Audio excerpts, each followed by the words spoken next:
quieres escribir, ya sabes mi paradero en el frente de Gandesa, primera línea de fuego. En el frente de Gandesa, primera línea de fuego. Bueno, pues en primer lugar, buenas tardes y muchas gracias a todos por vuestra participación en esta jornada. Esta jornada se realiza con motivo de la conmemoración del 8 de marzo y se engloba dentro de las acciones que desde Izquierda Unida Valdepeñas estamos realizando a nivel divulgativo. Y bueno, hoy concretamente estamos aquí con Andrea Pardo, hablaremos sobre la doble derrota de las milicianas en la guerra civil. Por contaros un poquito sobre ella y luego ya si quieres tú, Andrea, también nos cuentas algo sobre ti. Andrea Pardo es graduada en periodismo por la Universidad Complutense de Madrid y bueno, como su trabajo de fin de grado consistió en un documental sonoro que también tituló La doble derrota de las milicianas en la guerra civil y además te lo publicaron en el diario.es en el año pasado, en 2020, ¿no? Efectivamente, hacia el final, sí, sí. Bueno, y para ese trabajo Andrea entrevistó a varios historiadores y periodistas, también recurrió a la memoria oral, entrevistó a Ángeles Flores Peón, que conoceremos como Maricuela, hablaremos de ella más adelante, que es la entrevistó a ella y a su hijo adoptivo, a Pedro Alberto Marcos, que tuvo que ser toda una experiencia, ¿no, Andrea? Poco recuerdo mejor ahora mismo en mi etapa periodística como hablar con Ángeles y con Pedro, que está por aquí, que nos está viendo. Nos está viendo, estás por aquí. Bueno, Andrea, de la guerra civil se ha hablado mucho, pero realmente lo que venimos a ver es, bueno, ¿qué nos aporta Andrea a esta investigación de este periodo del que tanto se ha hablado, el que se ha estudiado, tanto se ha dirimido sobre su proceso? Y bueno, Andrea nos trae un poco un frescor más actual de este género, no desde una perspectiva política, sino más romántica, porque por el amor al ideal muchas mujeres se alistaron al frente, por amor a su libertad lucharon como iguales y por amor al bien común también se dejaron retirar de la batalla, que es de esa doble derrota de la que vamos a hablar hoy. Esta doble derrota que nos va a contar Andrea es una historia que entrelaza ternura, entrelaza coraje y rendición y donde la investigación periodística se une también con la historiográfica. Es imposible no sentir afecto por todas estas mujeres que al final pues fueron grandes olvidadas de la historia de España y que gran parte del trabajo que Andrea realiza es intentar que no se las olvide. Vamos a ver también un poco el relato de Ángeles, que rescata los recuerdos de cuando ella era joven, de esta Maricuela, en su paso por el Frente Republicano, también para que su voz resuene y para que permanezca para siempre. Y bueno, pues Andrea, yo quisiera darte paso para que nos cuentes esta historia, estas historias que no se han escuchado tanto hasta ahora y a las que pretendemos dar altavoz aquí, así que te doy paso y todo tuyo. Bueno, en primer lugar quiero dar las gracias a Izquierda Unida Valdepeña por darme un poco la oportunidad de poder contar la vida y hablar sobre la historia de estas mujeres que a mí me han acompañado durante mucho tiempo y que creo que realmente pues es muy importante recordarlas, las milicianas, las luchadoras, las valientes que defendieron sus derechos hasta las últimas consecuencias. Y en especial, y si me lo permitís, quiero darle las gracias a Andrea Alonso porque ha tenido que sufrirme durante todo un año. Vosotros la conocéis bien, pero me sufrió un año y fue la mejor de mis correcciones durante un momento en el que yo estaba realmente... Espera, Andrea, que se te ha silenciado. Un momentito. A ver. ¿Ahora? Sí.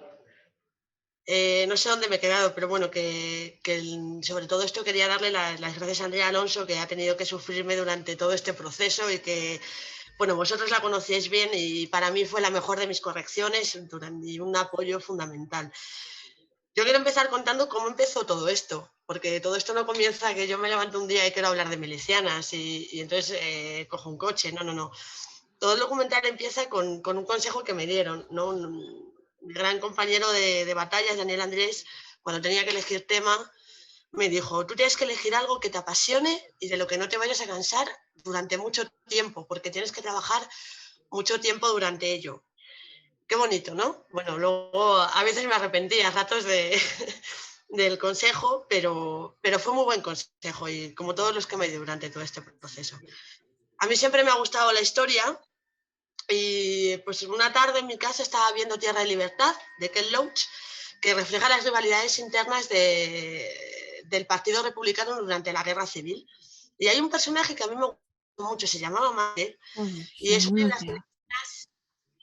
de las milicianas más activas durante toda la película. Carga fusil, es muy valiente, lleva todo el rato el coraje encima y le da igual a lo que enfrentarse, y hacia el final de la película está un chico de las brigadas internacionales y le dice: oye Maite, ¿qué estás haciendo? Y ella le contesta: cocinar fucking judías. Y a mí me llamó la atención porque dije: ¿por qué esta miliciana que antes llevaba un fusil al final de la guerra está cocinando? Total, que me puse a investigar. Y ahí descubrí la historia de las milicianas, cómo salieron de los frentes, cómo fueron expulsadas por su propio partido. Yo conocía hasta ese momento pues la represión que la mujer había vivido entre la guerra y la posguerra, ¿no? Las rapadas, las violadas, todas las mujeres que fueron encarceladas. Yo todo eso lo conocía, pero siempre lo había visto desde la perspectiva de que, bueno, pues cuando perdieron la guerra, perdieron ellas, pero durante la guerra también estaban perdiendo. Yo le presento todo este tema a mi tutora de TFG diciéndole que, bueno, que quiero hablar sobre la pérdida del fusil de las milicianas, sobre cómo salieron de los frentes, sobre el machismo de las trincheras, y me dice que es irrealizable. Me dice literalmente: esto no vas a conseguir, tú nunca vas a encontrar a nadie que te pueda hablar de esto. Bueno, pues yo descubro a Ángeles Flórez. Yo la descubro a principios de marzo. Contacto con Pedro Alberto, que es al que ella considera su hijo adoptivo, me dice que claro, que vaya, y tenía el viaje para el 24 de marzo de 2020, os podéis imaginar. Llega el COVID, cierran fronteras, todo el mundo a su casa, y yo con la entrevista sin hacer y con toda mi ilusión en mi casa. Esta mujer, además, quiero recalcar, tiene 102 años, es luchadora hasta el final, y evidentemente pues no podía hacerle la entrevista. ¿Qué decido? Investigar más. Decido hacerme la investigación previa, que yo iba a ir a hacer la entrevista, pues bueno, sabiendo un poco la historia de ellas, pero sin toda la documentación que conlleva un TFG. ¿Y por dónde empieza? Pues por todo el mundo que le gusta la historia y que le gusta la guerra civil, que es por la revista Crónica. La revista Crónica cubrió muy bien la guerra civil, sobre todo fotográficamente, y hizo un montón de especiales sobre la guerra civil, sobre las mujeres, sobre las milicianas. Hay infinidad de fotos, infinidad de reportajes, y los reportajes todos van sobre qué buenas son las milicianas, que se van a la guerra, que se van con un fusil, que son valientes, que son igual que los hombres, que pioneros somos en España, que dejamos que las mujeres vayan a la guerra y que las mujeres también están defendiendo nuestras trincheras, ¿no? Era una cosa como muy bonita, y de hecho las fotos son maravillosas, ¿no? Ahora, si queréis, podemos ir viéndolas algunas que os he pasado. Pues mira, como esta misma foto, ¿no? Son dos milicianas con el pelo corto, el mono, el fusil, y son muy estéticas, ¿no? Y la siguiente foto que hay, además, es de la primera mujer. Esta es la primera foto de una miliciana que no llega a ser miliciana en el frente. Es una mujer que fue a buscar a su hijo, ¿no? Pero bueno, que al final se quedó porque también quería defender su derecho. Esta es la primera, ¿no? Además es como de los principios de la guerra, de muy al principio, igual a 2 o 3 semanas después de que comenzase. Y entonces yo la siguiente pregunta que me hago después de ver esto es: ¿por qué las mujeres van a la guerra? ¿Por qué ellas deciden dar su vida? Y a esta respuesta no os la voy a dar yo, creo que es la de Ángeles Flórez, que he cogido un fragmentito de ella contándome un poco esta historia. Vamos a escucharlo.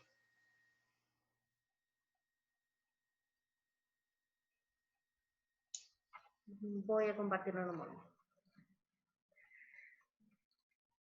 Bueno, lo que se comparte el vídeo, quiero contar que la experiencia con Ángeles fue maravillosa, que ella me abrió las puertas de su casa y ya veréis lo generosa que fue conmigo, que viajé con ella en agosto.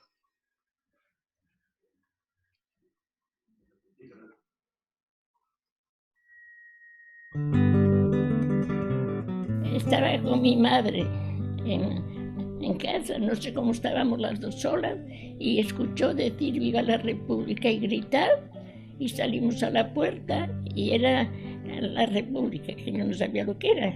Yo decía a mi madre, ¿y qué es la República? Dice, la República es la libertad de un pueblo. Y como vi que se abrazaban todos cuando se encontraron, pues dije yo, pues yo soy republicana y soy republicana todavía.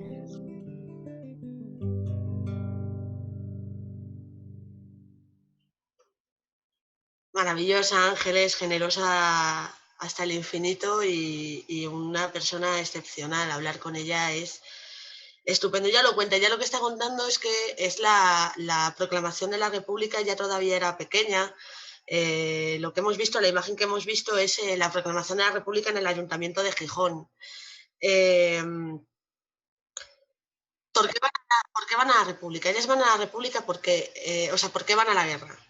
Van a la guerra porque durante el primer bienio de la República España avanzó bastante, no lo podemos negar. Ellas ganan el derecho a voto. De hecho, es muy famosa la pelea entre Margarita Nelken y Victoria Kent por si las mujeres podían votar o no. Bueno, finalmente las mujeres votaron, ganan el derecho al matrimonio civil, ganan el divorcio, ganan el poder presentarse a puestos del Estado, que hasta ese momento las mujeres no podían tener una plaza pública. Bueno, ahí ellas se podían presentar. En definitiva, son libertades. Lo que ganan es ser ciudadanos de primera y poder dedicarse a lo que ellas quieran hacer, ¿no? Pero aquí quiero hacer un matiz, porque siempre se ha hablado de la República de las Libertades, de la era dorada, de esa república que fue pionera. A ver, esto todo tiene que ir un poco en su contexto. Es verdad que España avanzó mucho en esos 2 años, claramente, y nadie lo puede negar. Es verdad que las mujeres ganaron derechos, es verdad, no se puede negar. Pero lo que estaban haciendo era igualarse a las democracias europeas ya existentes en ese momento. No, lo único que realmente fueron muy pioneros fue en el 36, que fue el primer sitio donde las mujeres pudieron ir a la guerra. Que bueno, ya veremos hasta dónde llegó eso. Pero no era una república tremendamente liberal o que estuviera rompiendo con los cánones establecidos en el resto de Europa. Estaba igualándose. ¿Qué pasó? Que es también una parte del problema por el que estalla la guerra, que es que las leyes que estaban haciendo iban a veces por un camino distinto al que la sociedad quería entre ellos. Quiero decir, había una parte de la sociedad que no estaba dispuesta a asumir todos esos cambios y de forma tan rápida, porque para ellos era una cosa fuera de lo común. Había otra parte de la sociedad que sí que estaba de acuerdo con esto, pero en ese enfrentamiento no se sabe muy bien dónde pone el límite. ¿Dónde se puso el límite? Pues cuando en la segunda parte de la República, cuando llega la CEDA, deroga todo lo que se ha hecho antes. Entonces, esa parte de la sociedad que no estaba de acuerdo con lo que se estaba haciendo, muchos de esos avances en los que ya se habían hecho dejan de existir. Cuando las mujeres ven que todos estos derechos que habían ganado, con los que estaban cómodas, contentas, están a punto de desaparecer y están a punto de irse para siempre, deciden ir a la guerra. Otra de las razones por la que las mujeres pueden ir a la guerra, no que decidan, sino que pueden, es porque al principio de la guerra civil, como al bando republicano le pilló un poco de sorpresa, todo el mundo estaba dispuesto a ir y todo el mundo era bien recibido. Y esta desorganización hace que las mujeres también sean bien recibidas. Pero cuando avanza la guerra, esa imagen que tanto había gustado, esa imagen de la miliciana con el mono, el fusil y peleando, Que he de decir que esa imagen a veces era un poco falsa, porque las fotos que han pasado a la historia, ¿no? Esa foto, ¿no?, que se ve de la miliciana desde un balcón con el fusil, algunas eran falsas. Las milicianas de verdad no tienen tantas fotografías y no son las que han pasado a la historia porque no posaban tanto como a algunas mujeres que sí se les dio el fusil. Pero sea como sea, esa imagen dio la vuelta a Europa. Esa imagen no se quedó en España, esa imagen sí que fue muy rompedora. Pero dentro de España empieza a desagradar y empiezan a pensar que por qué las mujeres están yendo a la guerra. Empieza el cómo va a haber una guerra con mujeres. Entonces comienza una cosa tremenda, que es una campaña de desprestigio brutal con carteles que las comparaban con enfermedades venéreas. Aquí vamos a ver dos, ¿no? Evita las venéreas, son tan peligrosas como las balas enemigas. Una baja por mal venerio es una deserción, ¿no? Esto, que aquí parece como muy tal, se colgaba en las trincheras, se colgaba cerca de donde se estaba peleando y estaban comparando a las milicianas con la prostitución, cuando estaban diciendo que las mujeres que estaban llevando los fusiles o que estaban cocinando en una trinchera no eran mujeres de bien, eran prostitutas que estaban intentando hacer negocio. Entonces muchos coroneles, capitanes, empiezan a decidir que las mujeres tienen que salir del frente, que tienen, de hecho hay una frase que a mí me llama la atención y con la que yo empiezo el documental sonoro, que es una frase de la película Libertarias, en la que un coronel dice, no quiero más mujeres en el frente. Entonces otro está intentando pelear y dice, he dicho que todas fuera, tengo más hombres en el hospital por enfermedades venéreas que por las balas del enemigo. Esto no es cierto. O sea, las mujeres que se alistaron y que estaban luchando por sus ideales no estaban haciendo negocio con la prostitución. Yo no digo que no hubiera milicianas que fueran prostitutas, porque probablemente las habría, pero como habría cocineras, lavanderas, dependientas, estanqueras, amas de casa, mujeres, chicas jóvenes que hasta ese momento habían luchado mucho por sus ideales. Recordemos que venimos de que en el primer bienio de la República salen muchas asociaciones feministas, una barbaridad. Incluso había una asociación feminista de amas de casa. O sea, que se avanza mucho en el terreno de la igualdad y del feminismo. Y que cuando ven que todo eso va a desaparecer, claro que se arman. ¿No os armaríais vosotros? Si están intentando quitaros vuestros derechos. Derechos que costó mucho ganar. Que no fue sencillo. Que es que hubo una pelea tremenda en el Congreso por el derecho a voto, en el que había mujeres en las que no estaban de acuerdo que otras mujeres votaran. O que otras mujeres tuvieran una cuenta bancaria. Claro que deciden ir al frente. Pero se topan con el machismo endémico que evidentemente pues había en el 36, ¿no? Que no es una sociedad tremendamente avanzada. Entonces esta campaña de desprestigio hace que poco a poco vayan saliendo. Aquí también quiero hacer un matiz. Muchas veces se ha hablado de que las mujeres salieron de enfrente por un decreto que hizo Largo Caballero. No es cierto, no existe ese decreto. Lo he buscado por activa y por pasiva. He hablado como con 10 historiadores intentando localizar este decreto. No existe, no hubo una ley que sacara a las mujeres. Hubo una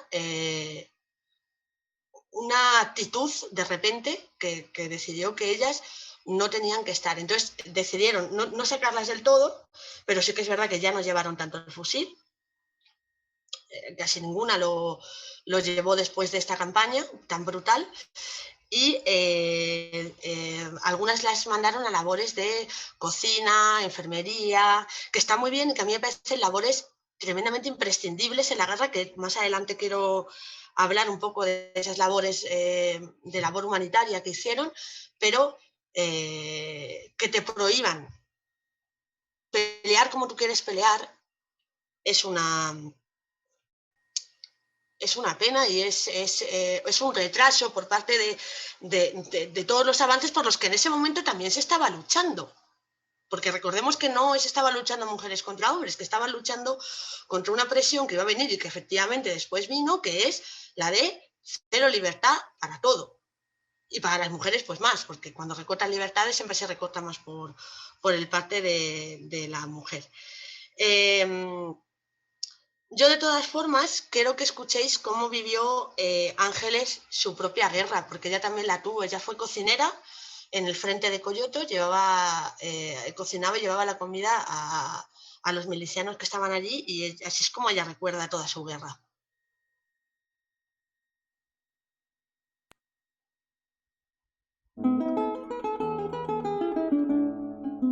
Yo no cogí las armas. Íbamos a llevar la comida a los que luchaban, ¿sabes?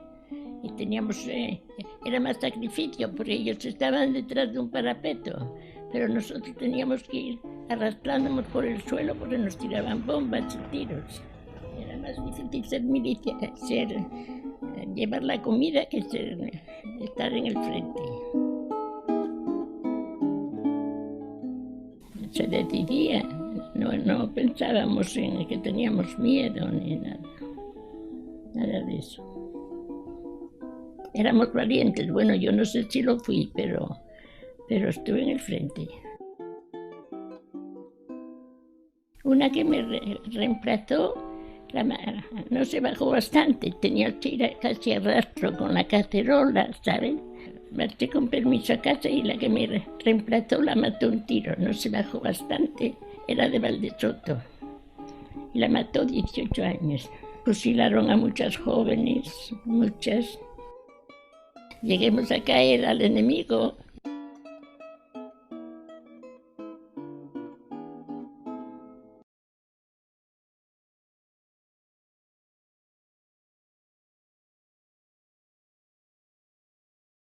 A mí se me sigue poniendo la piel de gallina cuando escucho todas estas vivencias de Ángeles. Ella lo cuenta, ella fue cocinera, pero era casi más complicado porque cruzar toda la trinchera para llevar la comida conllevaba un riesgo, ¿no? Yo todavía recuerdo su voz cuando contaba efectivamente que se fue. Pilló un solo día libre y a la compañera la asesinaron, le dio una bala porque no se agachó lo suficiente. Esas son las mujeres valientes a las que echaron de los frentes. Ángeles no. En el caso de Ángeles no la echaron del frente. Coyoto no cayó muy tarde, cayó antes de esta campaña de desprestigio de la que os estaba hablando. Y entonces no vivió todo eso, por suerte, pero bueno, que tampoco su vida no fue sencilla. Ahora veremos qué pasó cuando cayó Coyoto y cuando ella tuvo que volver a su casa. Pero estas milicianas que les cambiaron que tenían este mismo discurso de Ángeles, ¿cómo no íbamos a luchar si es que nos estaban comiendo vivos? Que les dijeran, pero vosotras no podéis luchar así y tenéis que luchar de esta manera, las enfadó bastante y sobre todo las defraudó y las sigue defraudando a día de hoy. Hoy a Ángeles se la conoce como la última miliciana con vida, pero las que han quedado con vida, una guerrillera que también hay en Zaragoza, que sí recuerda esto, muchas no llegaron a contarlo, incluso sus familias no saben que fueron milicianas, ¿no? Sus nietos no llegaron a saberlo, los que no lo vivieron con ellas no conocen todo esto. Pero Ángeles no vivía en los años 80 en España, Ángeles vivía en el 36 y en una trinchera, así que también vivió una pequeña parte de machismo y de ver qué pasaba en el frente. Vamos a ver cómo vivió ya su machismo.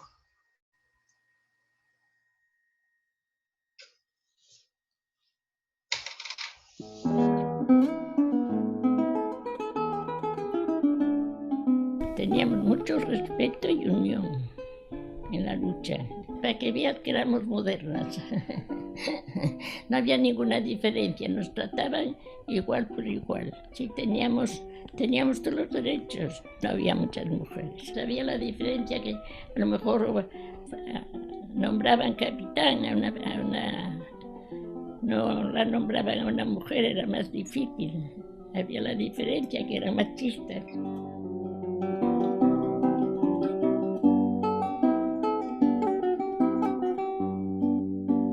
Cuando se terminó la guerra tuvimos que ir para casa, claro. Mi madre quiso escondernos, pero no pudo y nos detuvieron. Tuvimos suerte, porque a muchas las mataron cuando las cogieron presas. A nosotras, no era yo sola, éramos 3. Nos llevaron a la policía y estábamos para darnos el paseo. No sabíamos lo que era. y nos salvemos también. Dar el paseo era, te llevaban a la cárcel y te tiraban un tiro. Hubo un guardia de asalto que llamaban, que era de la República, que dijo que iba, dice, voy a hacer lo posible por ser yo, porque no se fiaba que respetaran, que no nos dieran el paseo. Nos formaron con el Consejo de Guerra, sumarísimo, que entonces hacían la justicia. Te nombraban Ángeles Flores Peón, reclusión perpetua o pena de muerte, y ahí, en un cuarto de hora, condenaban a la gente. No había, el abogado te acusaba en cuenta de defenderte. 4 años estuve presa, lo mejor de mi juventud.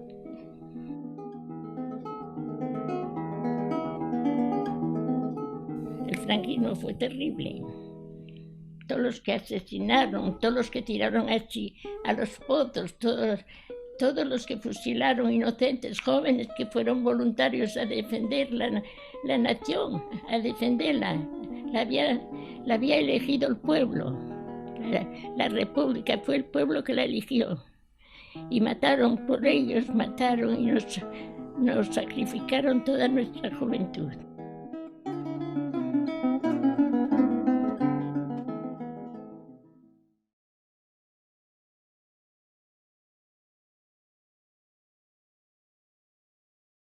Yo creo que la que mejor cuenta esto es Ángeles, cuando se quiere hablar de machismo en la guerra civil. El machismo no viene de los compañeros de ellas. Los compañeros de ellas las trataban por igual, porque sufrían por igual. Porque una mujer en la trinchera pasaba miedo, pasaba frío, pasaba hambre, tenía el pelo destrozado, igual que ellos, de hecho por eso se lo cortaron, y vestía igual y estaba igual de sucia. No vino porque los compañeros no quisieran tenerlas allí. Los compañeros de milicia les daba igual que fuera una mujer, un hombre o una bicicleta. Lo que querían era alguien que luchara por los derechos. Vino de más arriba, vino de una queja más de capitanía, más de organización, incluso de las élites del Partido Republicano, que aunque no potenciaron ley la entrada la salida de las mujeres, sí que es verdad que impulsaron un poco esa campaña de desprestigio, ¿no? Pues la política es la política y lo podemos ver hoy en día, ¿no? Que a veces no se hacen decretos, pero sí que se presiona para ciertas cosas con publicidad, con campañas. Pues esto era su publicidad, esto era un poco su Twitter, ¿no? El colgar estos carteles cerca de ellas. Andrea, yo te quería hacer una pregunta respecto de esta campaña, porque ya también doy paso, si alguien quiere hacerme alguna pregunta, que sentidos libres de participar. Sobre el tema de la campaña de desprestigio, si en un momento se las animó a participar en la contienda, a estar ahí en primera línea, ¿qué necesidad había de luego de esta campaña? ¿Por qué se llevó a cabo? Bueno, aquí hay 2 versiones de la historia. La versión oficial, a día de hoy, no te sé decir cuál es la verdadera, ¿no? Es que se necesitaba que las mujeres salieran de los frentes para hacer trabajos en fábricas, para ocupar los puestos que los hombres habían dejado libres en el trabajo por ir a la guerra. En fábricas, en intendencia, haciendo munición, haciendo sacos, haciendo todo ese trabajo que también era necesario. Y luego, por otra parte, a ciertas élites no les gustó que una mujer estuviera peleando. Es una imagen, o sea, hay que ponerse en la mentalidad del 36. No se puede mirar con los ojos del feminismo de hoy, porque entonces es inentendible. Pero no se entendía que una mujer pudiera portar un fusil. También se decía que eran peores en la batalla porque las mujeres por lo general no habían llevado nunca armas y los hombres, no habían matado a nadie, o sí, pero habían ido de caza, por ejemplo, no sabían utilizar un arma. La crítica a todo esto podría ser que por qué siempre se sesga igual, porque siempre se sesga por la mujer, porque no se divide por la mitad. Quiero decir, nos estamos dando cuenta de que no hay nadie que esté en las fábricas o que esté en el trabajo de ciudad o de campo sembrando que se necesita, cortemos por la mitad y que algunos se vayan a hacerlo, pero se cortó por la mujer. Esa es la gran crítica, ¿no? Que se cortó y cómo se cortó, porque si se hubiera cortado bien, si se hubiera cortado explicando todo esto que estoy explicando yo, bueno, chicas, es que os necesitamos haciendo esto y realmente es un trabajo importante, que lo fue, que es que no se niega que lo fuera. De hecho, hay un cartel también, que ahora mismo no lo tengo, pero bueno, que si a alguien le interesa mucho, pues yo le paso toda la cartelería con la que trabajé yo para esta parte de la tesis, que decía: mujeres, hacer el trabajo que los hombres ahora mismo no pueden realizar. Una cosa curiosa de esto es que todos esos carteles, que casi todos son del Partido Comunista, los hizo una mujer. La persona encargada de hacer la publicidad de cartelería del Partido Comunista era una mujer. Pero bueno, pues tocó que fuera ella, ¿no? ¿Por qué esta campaña de desprestigio? Porque no supieron hacerlo de otra forma, imagino. Pensaron que era lo más fácil en ese momento.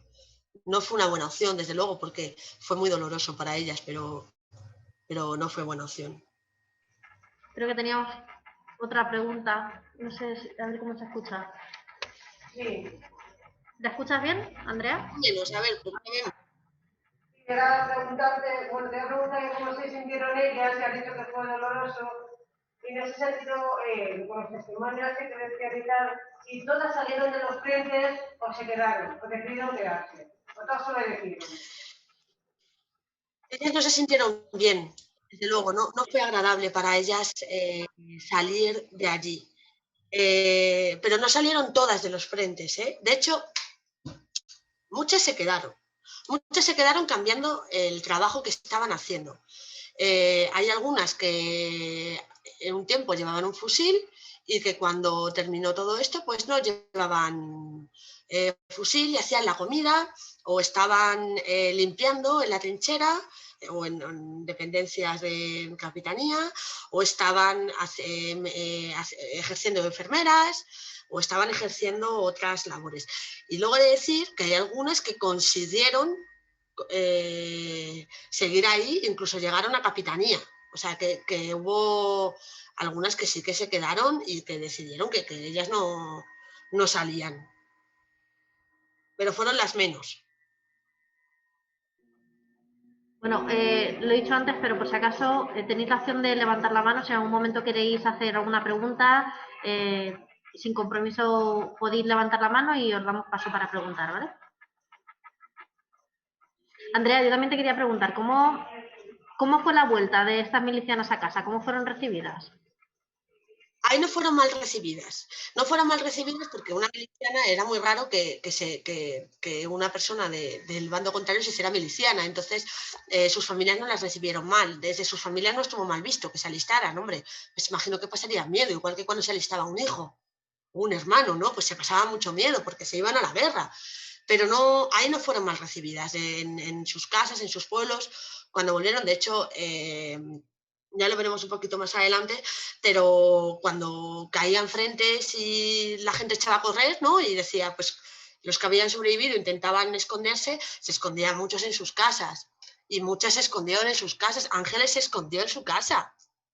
Ángeles la escondió su madre. Lo que pasa es que llegó la policía y les pillaron, pero Ángeles, su madre la escondió en un doble fondo, me parece que fue. Hubiera durado lo que hubiera durado, ¿eh? Hay gente que estuvo escondida años, ¿no? Hace poco salió una película de este tema, de La trinchera infinita, que hablaba de un hombre que estuvo emparedado 30 años. Y estas mujeres, pues igual. Ahí sí que el tratamiento fue muy igual. Voy a darle paso a Andrea, que también parece que quiere hacer una pregunta.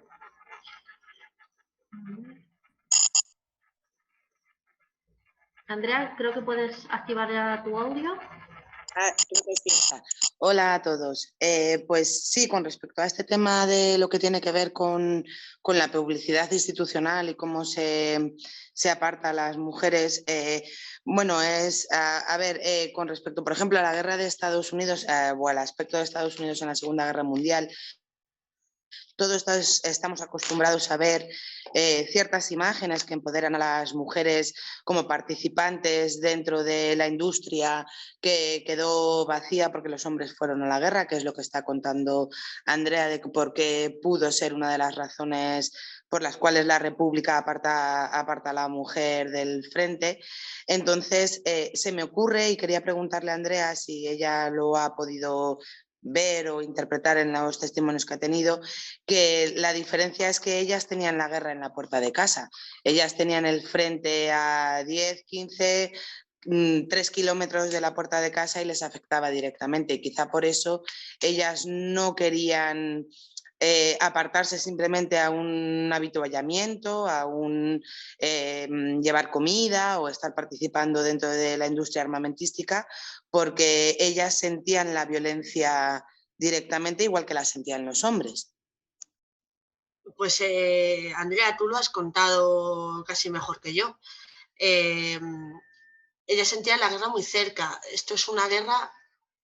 Es que hay que cambiar el concepto en el que se está basado. Esto es una guerra civil. Una guerra civil te pilla muy de cerca, mucho más que la Segunda Guerra Mundial o incluso que la Primera, porque es una guerra entre convivientes, ¿no? Que el vecino que tienes al lado puede estar peleando en el bando contrario. Pero es que los carteles que están colgados a tu lado están hablando de ti. Están hablando de ti directamente a gente que tú conoces, a tus amigos, a tu familia, a la gente a la que tú quieres, ¿no? A la gente a la que conoces. En los pueblos fue demencial la campaña porque es que era todo el mundo sabía quién era miliciano y todo el mundo sabía de quién estaba hablando ese cartel. Ellas no querían salir de la guerra de esa forma, pues efectivamente por eso, porque la sentían tan cerca, porque la sentían tan suya, porque fueron tan ganadoras en la primera parte de la República, tan vencedoras de esos derechos, tan peleados durante muchísimo tiempo, y se lo estaban quitando tan rápido. Es que duró 4 años, 5, y 2 grandes de derechos.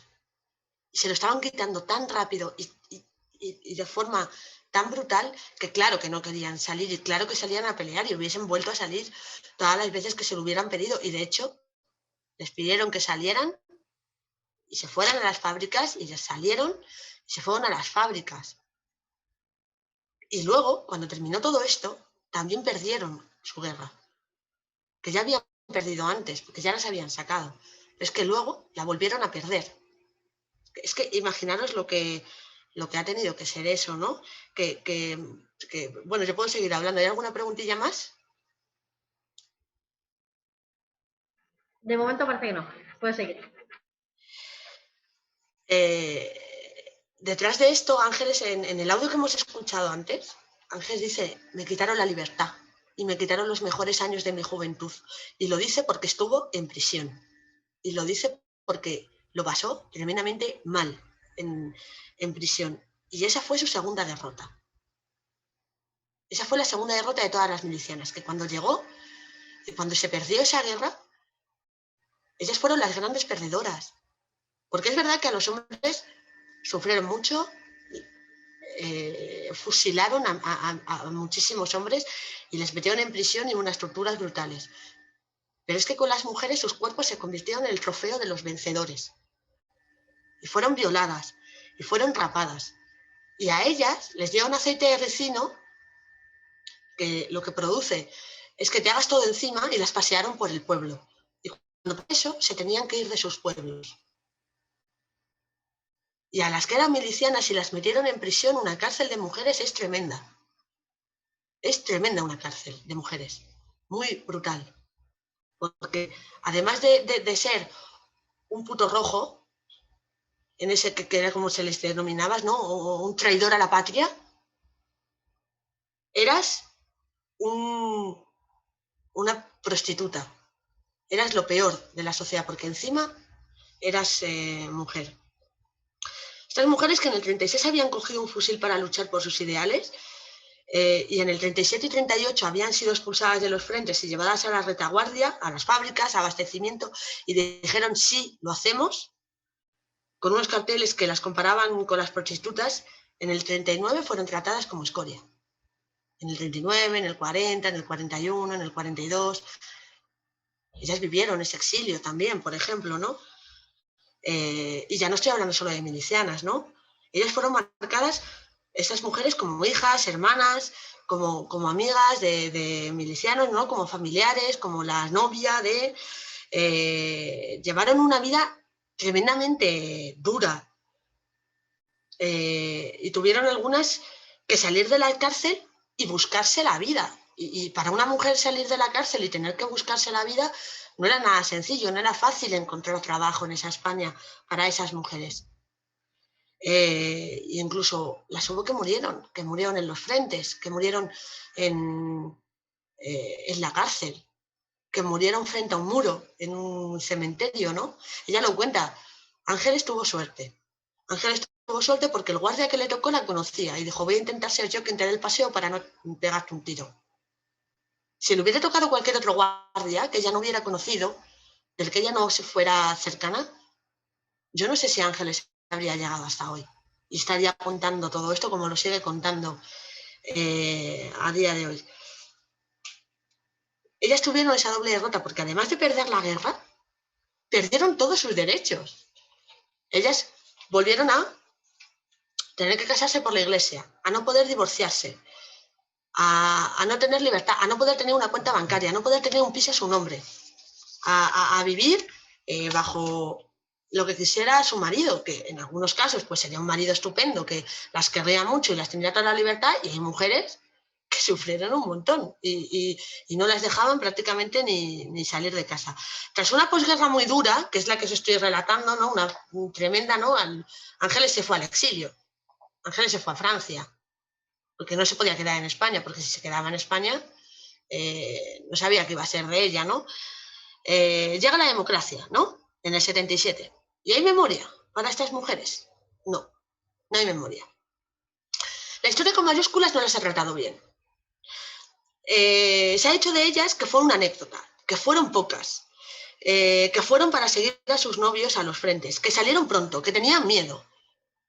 Pero se ha dicho muy poco que estas mujeres salieron a luchar por unos ideales. Y es verdad que la historia de España no suele tratar muy mal a las mujeres, es verdad que tenemos grandes mujeres en la historia de España, ¿no? Y que han pasado a la historia. Estas no lo fueron. Yo solo quiero dar algún dato, ¿no? El historiador Gonzalo Berger, con el que yo pude hablar para el documental y que lleva tratando con milicianas 20 años y que ha entrevistado a muchas y a muchos, trabaja en un proyecto ahora mismo que pretende identificar a todas las mujeres combatientes, ¿no? Bueno, ya va por más de 4.000. Estos son datos de diciembre de 2020, más de 4.000. Se han identificado al menos a 4 capitanas en diferentes milicias de la guerra civil.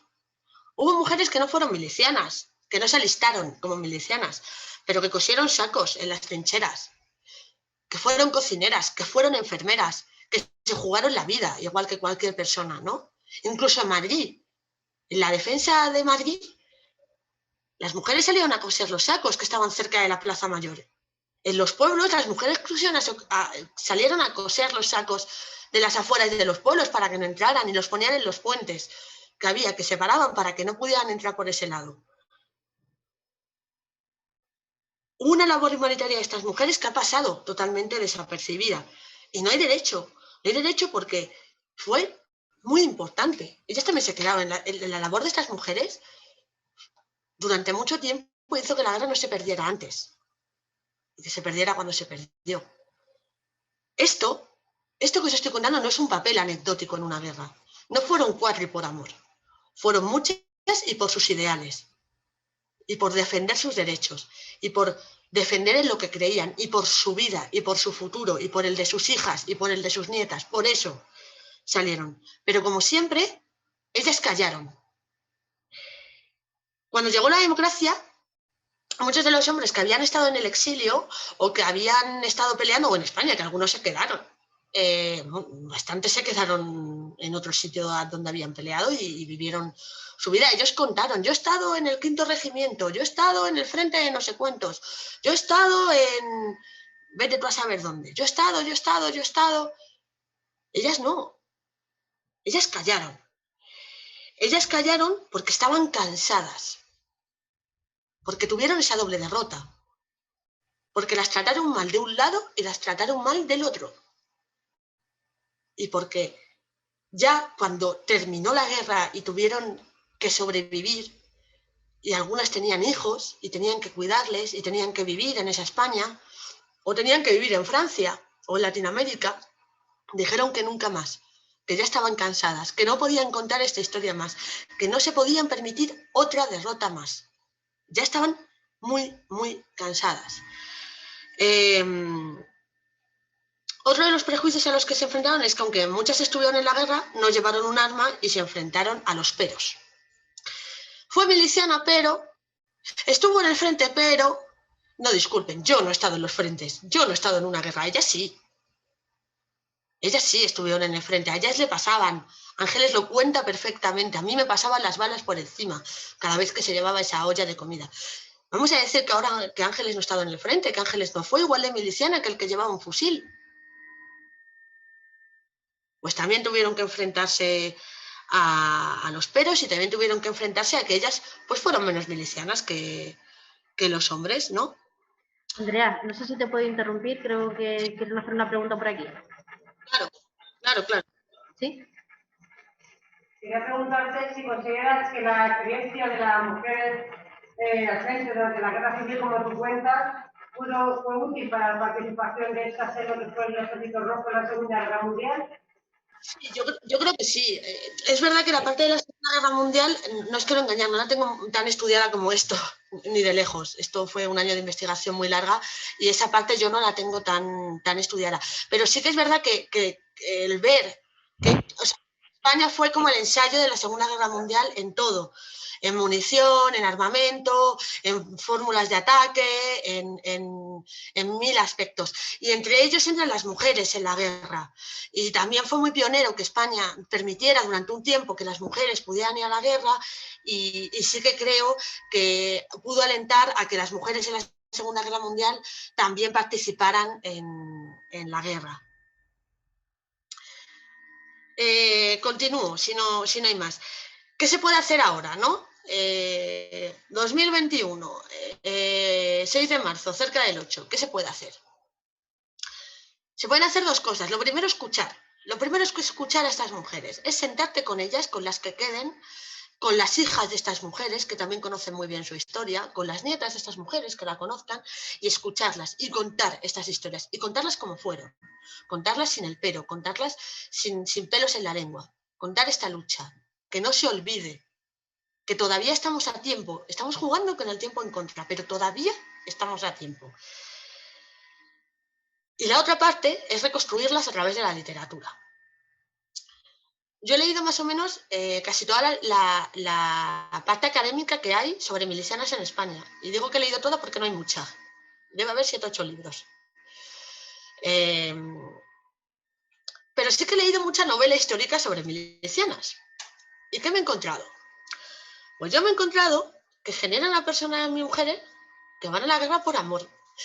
Casi siempre. Que es un chico que viene a la guerra y ellas van con él. Y esto no es verdad. Esto es una mala imagen. ¿Cómo que vas a la guerra por amor? Yo me voy a tomar un vino por amor. Yo me voy de viaje, pero no me voy a una guerra por amor. Ellas tampoco se fueron a una guerra por amor. Probablemente algunas fueran con sus compañeros. Probablemente. Pero no se fueron por amor, se fueron con ellos. Pero no por amor. Así que hay que generar personajes valientes, que reflejen su lucha, que reflejen sus ideales, no mujeres que van a una guerra por amor. ¿Qué gran ejemplo hay de esto? Pues Inés y la alegría, de Almudena Grandes. Inés y la alegría, no sé si alguno lo conocerá, pero con Inés, Inés no es miliciana, pero es muy guerrera.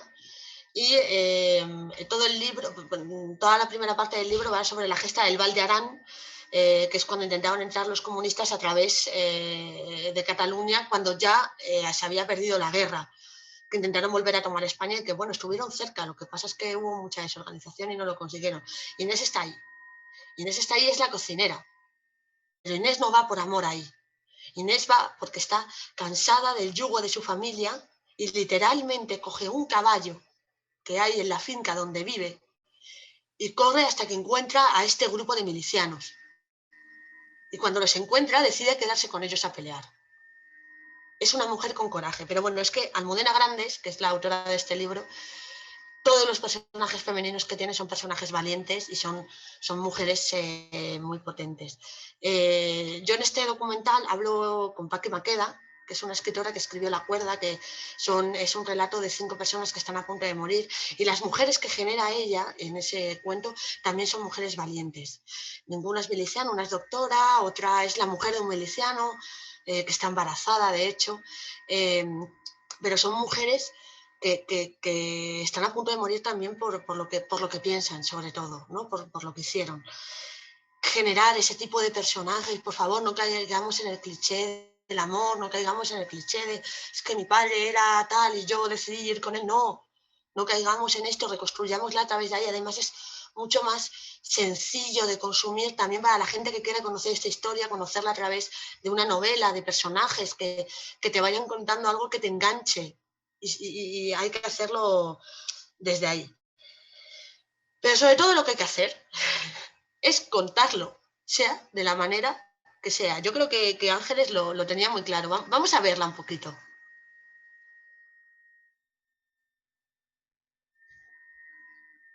Contarlas, sí, porque es para que no se repita. No es por placer de contarlas, es el placer para que no se repita.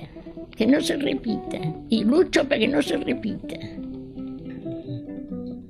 Yo lo viví, yo no cuento lo que me pasó, lo que me contaron. Yo lo viví todo lo que te estoy contando, todo.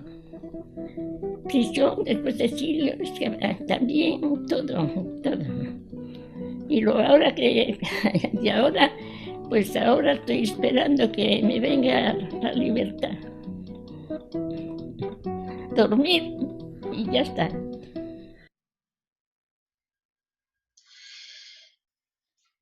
Ella lo tiene claro, ¿no? Que hay que contarlo para que no se repita, para que las mujeres tengan sus derechos. Yo he visto imágenes de Ángeles, Pedro, que está aquí, que es al que ella considera su hijo adoptivo y que gran amigo del alma, lo sabe, ¿no? 1000 imágenes de Ángeles en el 8DM celebrando la libertad de las mujeres y pidiendo los derechos por ellas. Todavía estamos a tiempo de rescatar la memoria de estas mujeres y darles el tratamiento que se merecen.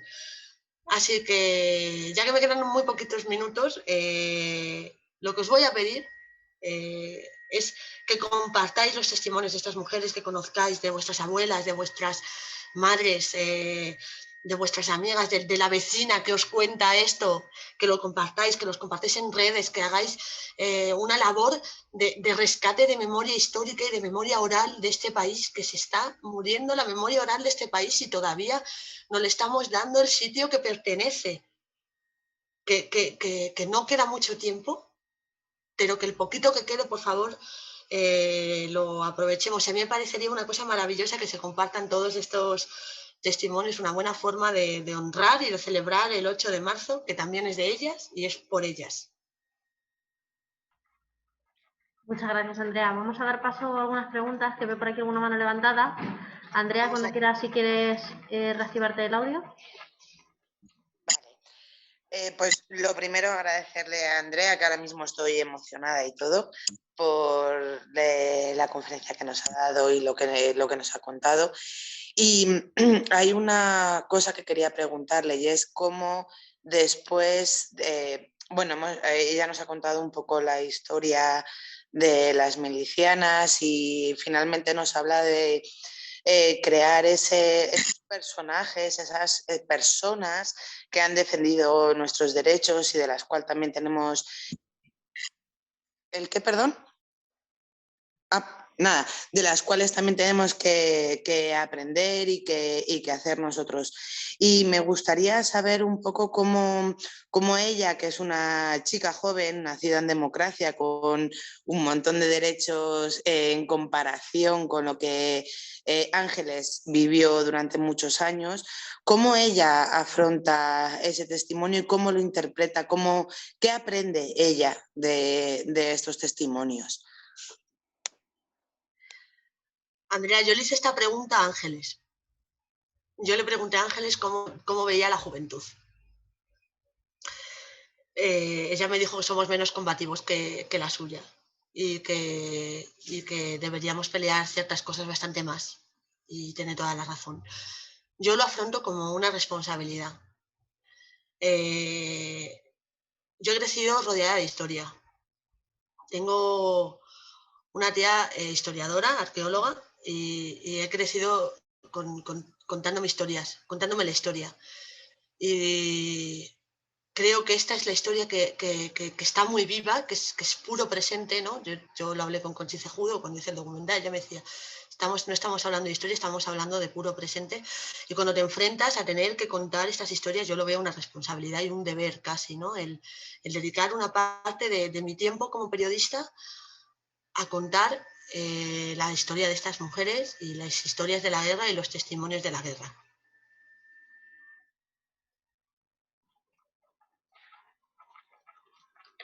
Muchas gracias.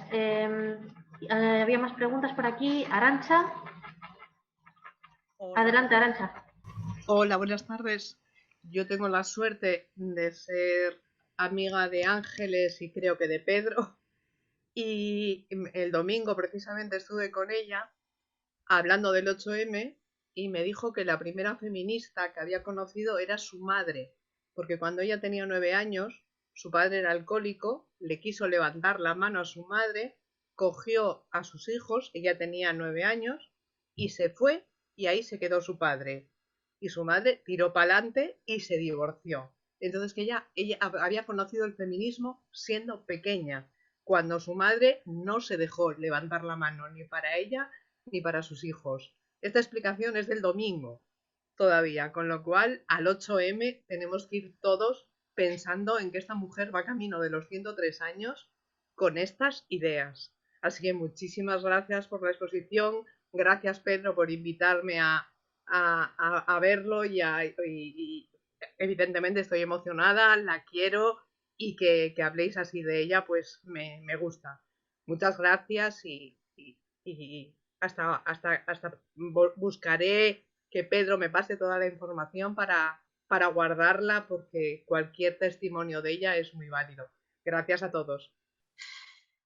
Arantxa, muchas gracias a ti. Ángeles no se merece menos. Ángeles se merece todo. Yo la conocí en julio. Conocía su historia y la conocí en julio y me acuerdo de que llamé a Pedro así como a la altura de junio y le dije, Pedro, entendería que me dijeras que no, porque yo gestionaba con él toda la entrevista, entendería que me dijeras que no por todo lo que hay. Y Pedro me dijo, adelante, hay que contar esto y Ángeles está encantada. Y literalmente me abrió la puerta de su casa. Y pasó una mañana conmigo entera contándome toda su historia, con toda la generosidad del mundo, con todas las preguntas que yo tenía para ella, con toda la tranquilidad y con toda la serenidad que pudo reunir. Me contó todo, con claridad, con humildad, desde el corazón, ¿no? Yo a cada pregunta que me iba respondiendo me iba emocionando más y más y más. Y no se merece menos, es que se merece esto y se merecería una cosa de estas cada semana, más o menos.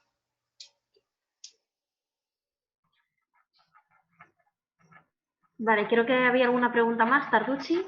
Y luego Pedro, Ángel también por aquí, Tarducci, adelante. Bueno, agradecer a Andrea muchísimo su trabajo. Es emocionante, ciertamente. Además, me ha encantado que diga que lo vive como una responsabilidad, ¿no? Es como un valor cívico, como un valor republicano, que desgraciadamente no corren unos tiempos en los que se vea inquietudes de este tipo en jóvenes como ella. Muchísimas gracias. Quisiera saber cómo se puede acceder al documental sonoro. En principio yo creí que iba a ser un documental videográfico, pero he entendido por la cosa que has dicho que ha sido un documental sonoro. ¿Cómo se puede acceder a él? Y luego finalmente has dicho que hay muy poca bibliografía sobre las milicianas en la Guerra Civil Española. Entonces yo quisiera aportar, no es propiamente milicianas, pero el año pasado, hace un año y pico, leí un libro impresionante, igual lo conoces, pero te lo pongo en comunicación y al resto de la gente que nos está viendo. Se llama Las mamás belgas.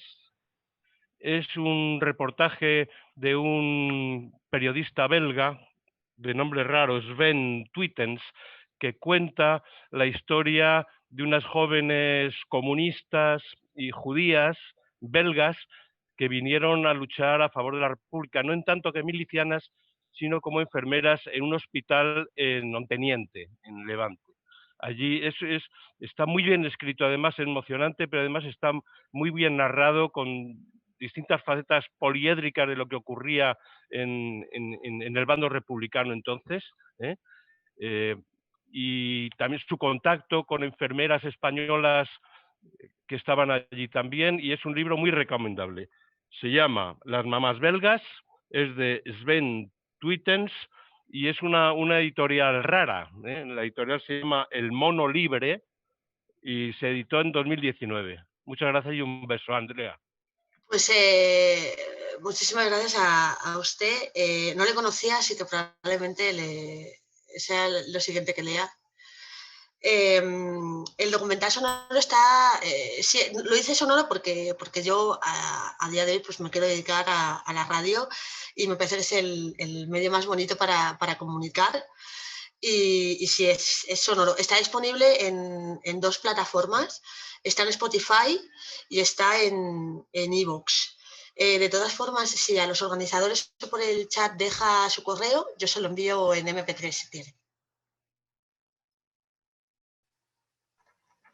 Sí, Sí, lo como compartiremos. sí, perdón.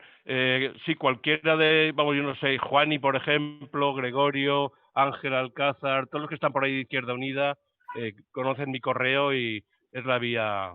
Te agradecería mucho que me lo mandaras. Yo se lo hago llegar. Gracias a usted, de verdad, por sus palabras. A ti. Problema. Pedro, también pedías la palabra. Sí.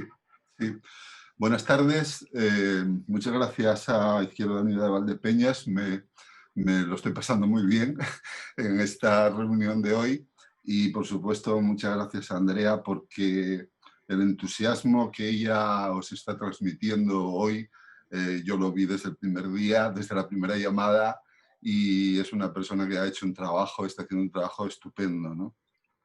Sí quería comentaros 2 cosas. Uno, que Ángeles no puede estar aquí, pero no porque esté enferma ni nada de eso. Está, como bien contaba Arantxa, está bien de salud a pesar de sus 102 años, ¿no? Pero tiene problemas de oído, es decir, que le cuesta mucho trabajo el escuchar las conversaciones y demás. Y yo, si vosotros me dais el permiso, cuando tengáis copia de esta reunión, yo sí os agradecería que me la enviaseis para poder pasárselo a ella y tranquilamente en su casa el que pueda verlo, porque ella se entusiasma también con todas estas cosas. Solo dos apuntes teniendo en cuenta lo que ha comentado con todos nosotros Andrea. Uno es que la obsesión de Ángeles desde que ella salió de la cárcel de Saturrerán en el País Vasco, que fue la última vez que estuvo presa, el tiempo que pasó en Asturias y hasta que se tuvo que exiliar, porque si no se exiliaba la iban a matar, iban a por ella y por su marido, que eran los 2 personas comprometidas con la lucha antifranquista. Desde que regresó del exilio, la obsesión de Ángeles es defender la memoria de las que no pudieron sobrevivir a la guerra.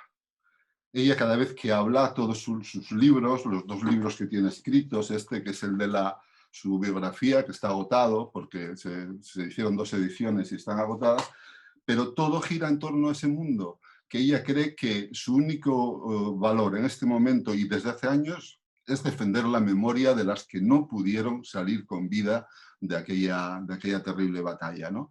Y el segundo mensaje, y con eso termino, es el de la unidad de la izquierda. Es absolutamente obsesiva defendiendo que la izquierda de este país tiene que entenderse, tuvo que entenderse durante una larguísima etapa y que ahora igual. una de sus mejores amigas es, sabéis que Ángeles es socialista, pero una de sus mejores amigas es Anita Sirgo, que es un icono de la lucha comunista en las cuencas mineras. Son las dos que simbolizan en Asturias, afortunadamente, la defensa de unas mismas ideas, con sus diferencias, con sus criterios distintos en cada momento y en cada lugar, pero con esa obsesión. Nada más. Muchas gracias, Andrea, y muchas gracias a Izquierda Unida por este acto tan guapo que estáis celebrando hoy. Nada más. Muchas gracias a ti, Pedro, de verdad. A Ángeles se le nota mucho que tiene ganas de contarlo, y menos mal. También os digo que menos mal que existen todavía mujeres como Ángeles de las que se puede rescatar toda esta historia. Yo recuerdo una conversación que tuve con Pedro después de un viaje tremendo en el que yo llegué 2 horas tarde, María Asturias, y paramos ahí en un parador en Gijón, y Pedro me decía, es fundamental recoger estos testimonios, porque el tiempo juega en contra. Y no tenemos mucho, pero todavía estamos a tiempo de recoger todo esto. Y yo por eso lo he querido también poner en mis propias palabras durante la ponencia, porque es fundamental contarlo, y yo sigo agradeciendo a día de hoy que Ángeles tuviera toda esa paciencia para contarme toda la historia. Y es que de verdad es que no os podéis imaginar lo que es hablar con ella y lo que es que te cuente ella toda esta historia, y te la cuenta, y si tiene que estar 4 horas contándotela, está 4 horas, y si tiene que estar 2 días, está 2 días, no tiene ningún problema en contarla, y es estupendo. Bueno, y también aprovecho para darte las gracias, Pedro, por estar aquí. No te preocupes porque esta sesión la hemos grabado, y ya que Ángeles la va a ver, aprovechamos para mandarle un abrazo muy fuerte, y porque la verdad es que es un auténtico privilegio poder escuchar testimonios como el suyo. Intentaremos hacernos, ahora que estamos montando aquí nuestra biblioteca, a ver si conseguimos encontrar algún libro que quede por ahí disponible de su biografía. Y teníamos otra pregunta aquí, Ángel. No sé si se oye. ¿Se oye desde aquí? No se oye. Bueno, yo te quería preguntar que bueno, habías dicho que Ángeles te abrió la puerta, que te contó toda tu experiencia, y te iba a decir que si te contó todo esto, que si eso daría para hacer un libro, pero claro, después de hablar Pedro, yo supongo que cuando ha dicho que tenía el libro, ya estará todo explicado en el libro, con lo cual ya no viene a cuento la pregunta, porque yo había decidido antes hablar, antes de escuchar a Pedro. Entonces era simplemente eso, que si no había eso hecho escrito, que tú podías ser precisamente la que más sabe de eso, hacer el libro. Pues si ya está, nada. Tiene dos, de hecho. Falta de uno. A cada cual mejor, ¿eh? Bueno, pues no sé si alguien más quiere aprovechar estos últimos minutos para hacerle una pregunta a Andrea. Y si no, pues Andrea, darte muchísimas gracias por tu presentación, por tu gran trabajo de investigación. La verdad es que estremece conocer la historia de Ángeles, pero es que estremece igualmente pensar en todas las vivencias, en las historias de esas miles de mujeres valientes que se han perdido, que es una auténtica pena que no podamos también escuchar sus voces, que igualmente cogieron las armas, que salieron a defender sus derechos, que ya eran escasos por aquel entonces. Y como decía Andrea, nosotras al final hemos nacido en la comodidad de la democracia, pero estamos a 2 días del 8 de marzo, del Día Internacional de la Mujer Trabajadora, y aún nos encontramos con que las luchas de las mujeres se siguen relegando en segundo plano. Y con tu permiso, es que parece que se nos quiere volver a sacar de esas trincheras, y estamos en un punto en el que no debemos permitirlo, porque al final nuestra lucha, los derechos de los que disfrutamos, nosotras descansamos sobre los hombros de gigantas como Ángeles. Y bueno, dejar un poquito esa reflexión y agradecerte mucho tu trabajo y tu presentación ahí. Gracias a vosotros. Si me das un minutín, que no tardo nada, lo que quiero decir es que esta investigación, que ya te digo, fue un año, no la hice sola. No, tuve una ayuda brutal, y yo no quiero dejar de agradecer en primer lugar a a Ángeles Flores, a Maricuela, a Pedro Alberto, que fueron tremendamente generosos conmigo y que lo siguen siendo a día de hoy. Y es que yo creo que me tienen un poco adoptada, la verdad, y que es maravilloso tenerles cerca. Pero también quiero darle las gracias a Ana Martínez Rus y a Pedro, Alberto, bueno, se me dio el apellido, Alberto Berger, que me dieron una clase magistral de historia en medio del confinamiento para que yo pudiera hacer esto, a Conchita Cejudo, que dedicó como periodista histórica todo su tiempo también a contarme cómo hacer un podcast sobre memoria histórica, a Paqui Maqueda, que en medio de una mudanza decidió cogerme el teléfono para hablar sobre las mujeres en la literatura milicianas. En fin, y ya detrás de todo esto, pues he tenido muchísima colaboración, desde Patricia Juez y Olga Pardo, que aguantaron todo el proceso con Andrea Alonso de creación de todo esto, Daniel Andrés, que decidió dejarme su casa para montar todo el documental y ir estructurando toda la información que tenía, que era abrumadora, y fue estupendo hacerlo juntos. En fin, a todas las personas que decidieron escuchar este podcast antes de entregarlo para ver si se entendía bien. En fin, que sin todos ellos, que fueron muchos, ya os lo digo que fue un año muy largo y muy tenso, no hubiera sido posible ni el documental ni estar aquí hoy. Se merecen estar aquí tanto como lo estoy yo. Andrea, ¿tienes una pregunta? Sí, yo simplemente querría agradecerle a Andrea también todo el trabajo que ella ha hecho, todo el esfuerzo y el convencimiento de que esto podía llegar a algún lado, a pesar de que todo el mundo le decía que no, y que ella es quien está homenajeando a Maricuela, a Ángeles, y que nos ha hecho pues que tengamos una ponencia que nos ha dado una información muy importante y que yo creo que nos va también a hacer sentir las cosas de una forma diferente. Muchas gracias, Andrea, de verdad. Bueno, pues muchas gracias a todos, muchas gracias a todos los asistentes y a los participantes. Esperamos que os haya resultado un acto interesante. Y pues nada, despedirnos y nos vemos en la próxima. Aquí se despiden.